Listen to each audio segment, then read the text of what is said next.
Buenos días amigos y amigas de Voz para el Cambio.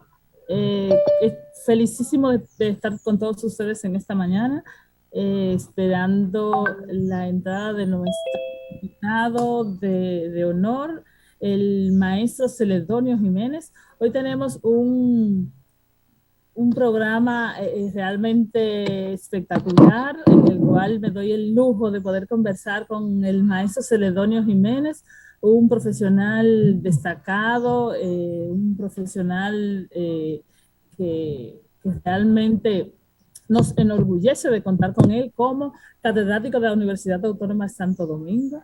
Así que el programa Voz para el Cambio hoy se regocija en poder contar con el maestro Celedonio Jiménez. Los viernes nosotros conversamos en este programa sobre normalmente temas de ciencia y educación. Y para mí hoy ha sido bastante difícil decidir sobre todos los temas a conversar, ya que el maestro Celedonio Jiménez es una persona que queremos extraerle hoy todo el jugo que podamos, y además porque hay muchísimo de actualidad que conversar sobre estos temas. Eh, y es que en educación es mucho lo que tenemos todavía pendiente y de cosas, porque no terminan los temas sobre concurso. La educación en nuestro país está siendo realmente un tema que de no agotarse. Hoy tenemos como portada de los periódicos, sobre todo, bueno, del periódico Diario Libre, como eh,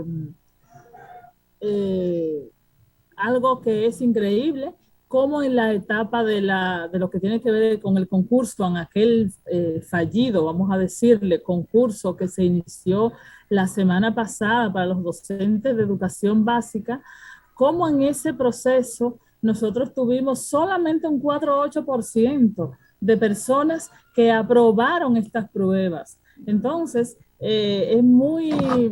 son muchos los desafíos que hay en estos momentos cuando hablamos de educación, porque la educación de calidad como la queremos, a la que aspiramos, la que soñamos, comienza, siempre lo he pensado, por un docente que tenga las capacidades de poder desarrollar en ese estudiante una mente crítica, una mente con capacidad también para adaptarse y para responder en un país que necesita de tanto.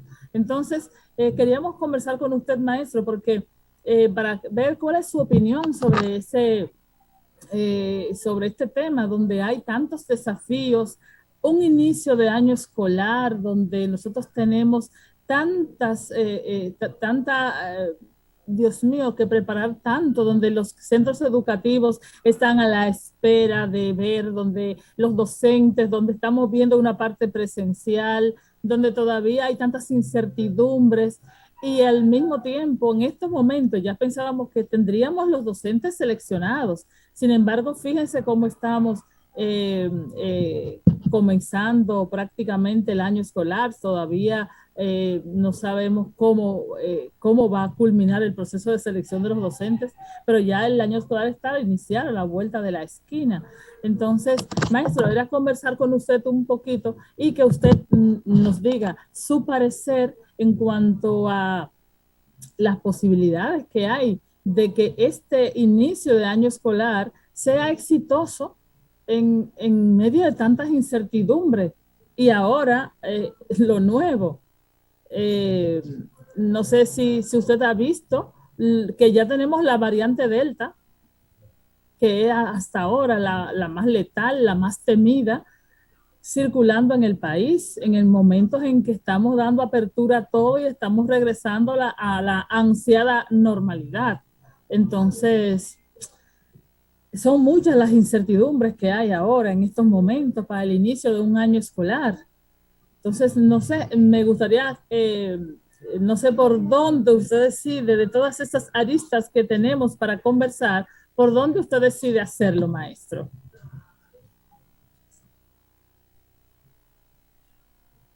Buenos días, maestro Celedonio, ¿usted me escucha?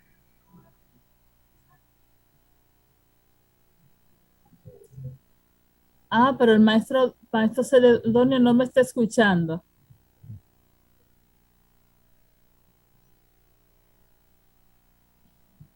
Bueno, maestro, debe encender su micrófono.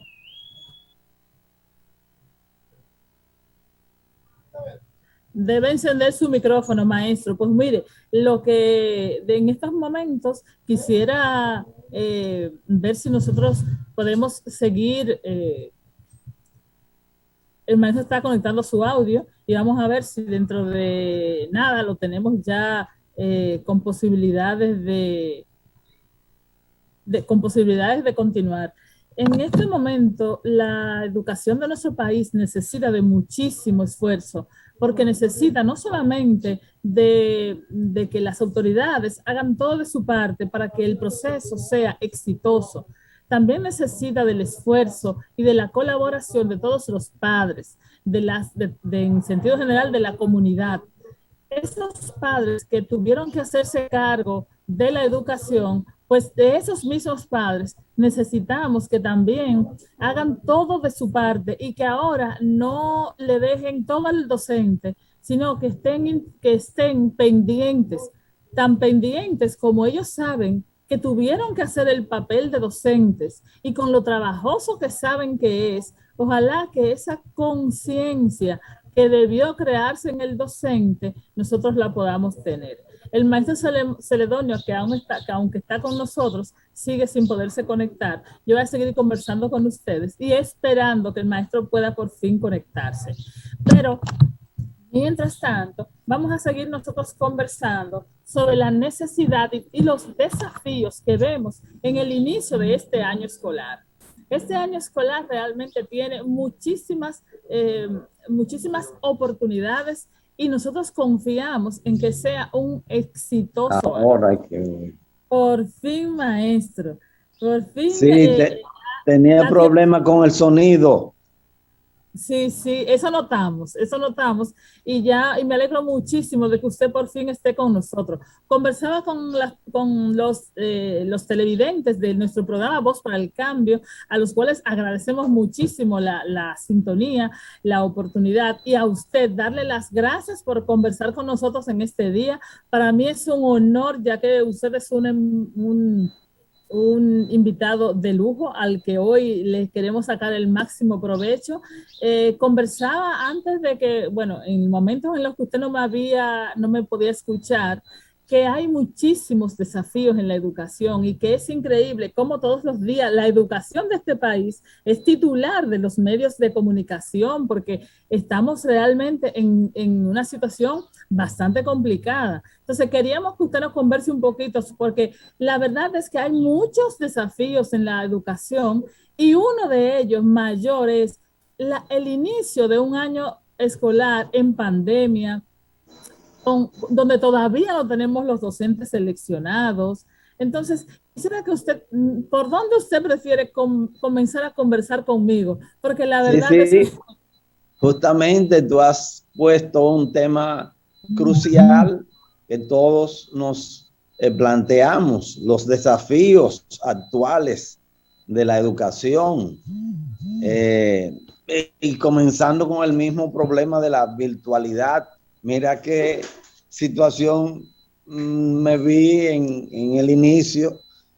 Uno ha hecho algunas experiencias de virtualidad y sin embargo, ahí al principio tenía problemas con el sonido. Yo me imagino en la educación en general, que ha sido una improvisación entendible porque nadie esperaba lo de la pandemia y se ha utilizado, se recurrió al asunto de la virtualidad, pero yo me imagino los enormes problemas en un país donde el más alto porcentaje de la población no disfruta de Internet.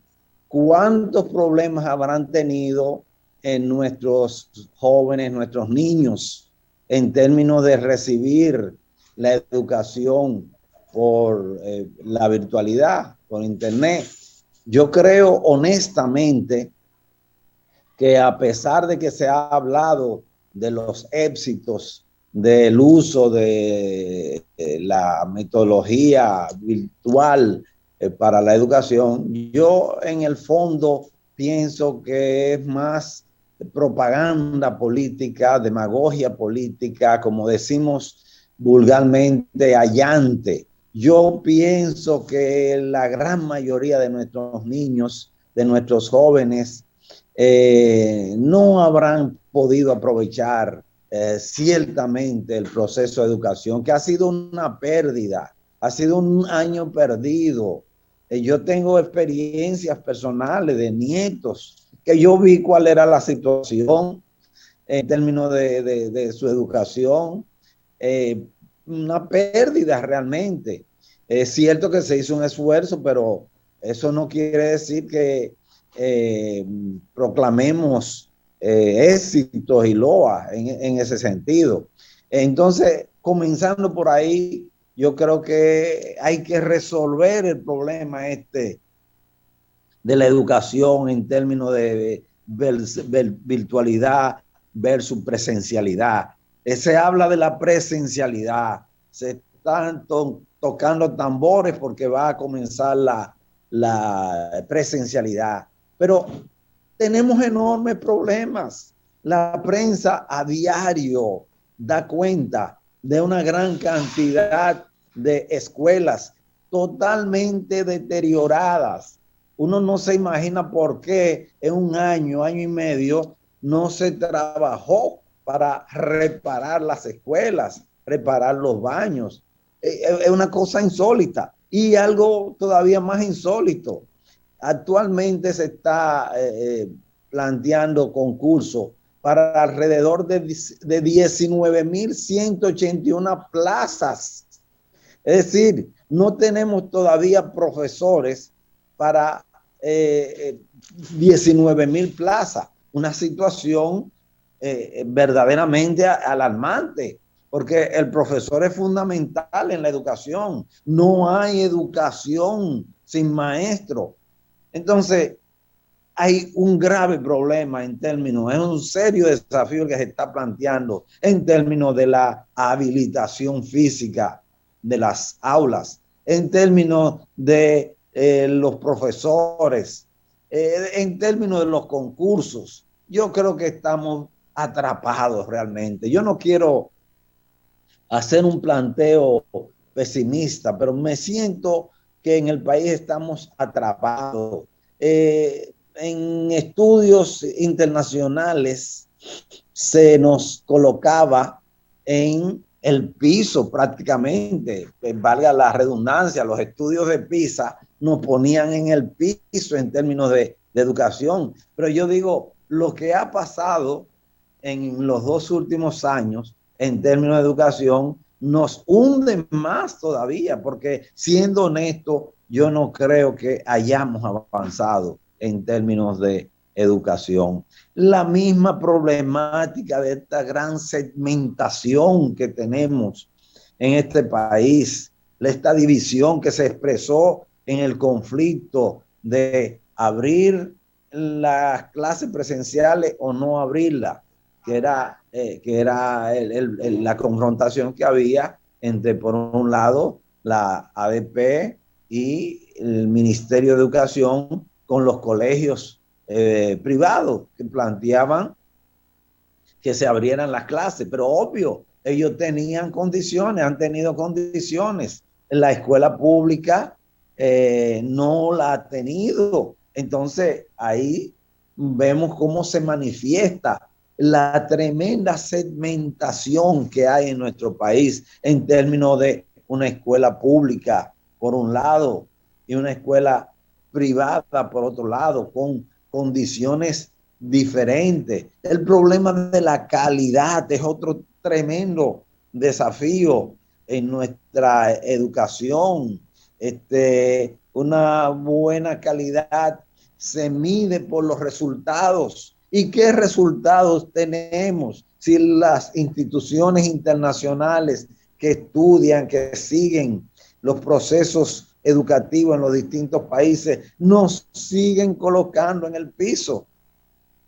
Es seria la situación. El problema de el carácter de la educación, una educación memorística, una educación para transmitir datos, cuando eso no es justamente lo que procede en la actualidad, sino una educación pertinente que se corresponda con las necesidades del contexto, una educación que promueva el desarrollo del pensamiento, que ayude a pensar a los niños, a los jóvenes, una educación que en vez de promover la competencia, lo que haga es que promueva la cooperación, una educación que promueva la ética, porque ¿qué es lo que estamos viendo en este país? Los niños no son formados éticamente, ni siquiera en la universidad. ¿Y por qué salen egresados con tan bajos niveles éticos? ¿Por qué salen ingenieros que hacen malas conclusiones? Mira cómo se ha evidenciado ahora en el caso de las escuelas, tantas escuelas deterioradas, habiendo sido construidas hace poco. Porque hay médicos que tienen un ejercicio que deja mucho que desear desde el punto de vista ético. Y así menciono el caso de ingenieros, pero puedo mencionar el caso de los abogados, el caso de los médicos. Es decir, es una situación que nos plantea una inmensidad de desafíos. Y actualmente el principal desafío es poder comenzar bien, sin allante, el proceso de educación. Ahora tenemos este debate, o presencial o virtual. Bueno, vamos a comenzar presencial, pero ya te digo los serios obstáculos que se presentan. Escuelas destartaladas. Y no hay que ir a los lugares más recónditos del interior para ver esa situación. En zonas urbanas, escuelas destartaladas, una cantidad de plazas desiertas de profesores. Y entonces cuando se plantea el asunto de los concursos, tú estás viendo el problema que se da en los concursos actualmente, que ese es otro problema que yo creo que podría ser de tu interés en este diálogo. De modo que yo creo que hay razones para la preocupación. Hay muchas razones para preocuparse en torno a la situación de la educación dominicana.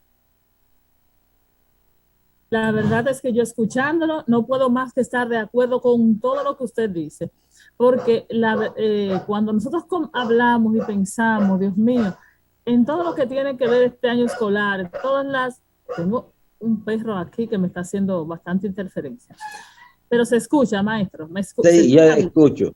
Sí, sí.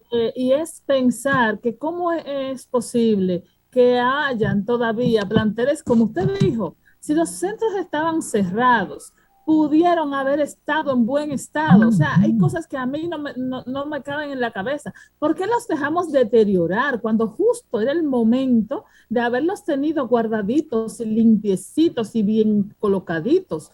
Y cuando a lo mejor se está ahorrando un dinerito en algunas cosas, haberlo puesto ahí para irlos teniendo.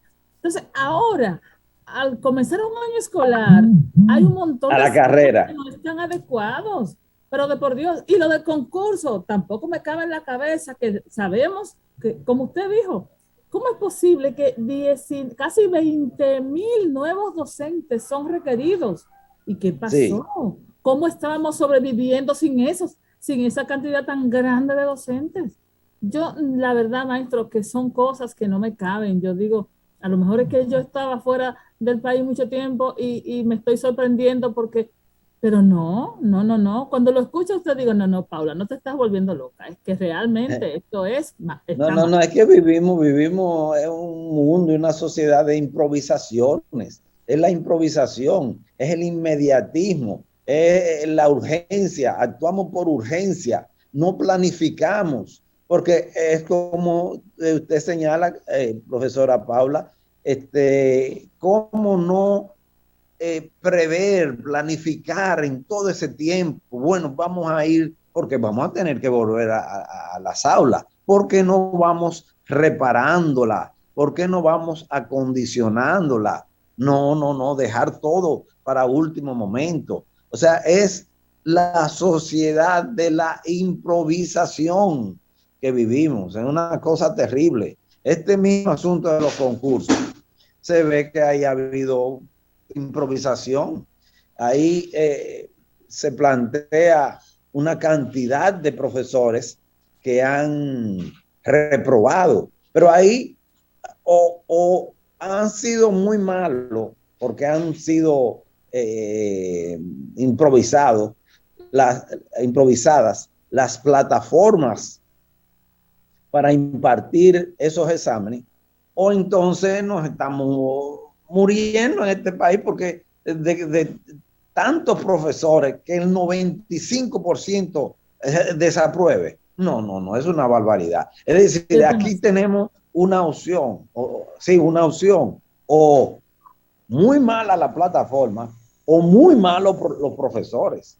Yo no quiero inclinarme por esta última opción. Yo pienso que dentro de la misma improvisación a que estoy haciendo referencia, se ha improvisado una plataforma sin el manejo adecuado por los técnicos y mucho menos con capacidad para explicar a los profesores cómo procesar y cómo trabajar dentro de esa plataforma, y entonces hemos tenido estos resultados. Porque no puede ser que un 95% de nuestros profesores se haya reprobado en esa prueba. Pero es la improvisación a que hago referencia. Yo estoy de acuerdo, maestro, en que eso tiene que ser así. Hay una improvisación y tenemos también unos niveles, eh, también, parece ser que no sé, de preparación en los docentes. Sí. Pero Sí, hay sí, una cosa, sí. porque nosotros sabemos que también eso anda por ahí, pero no se justifica que un 95%, porque que usted me diga a mí que los docentes tienen una formación que no está acorde con lo que queremos, eso nosotros lo sabemos, porque nosotros somos profesores universitarios y sabemos cómo anda, porque nosotros recibimos a los docentes. Recibimos a estudiantes que vienen de ser bachilleres, tenemos nosotros que estar corrigiéndoles que su nombre se escribe en mayúscula.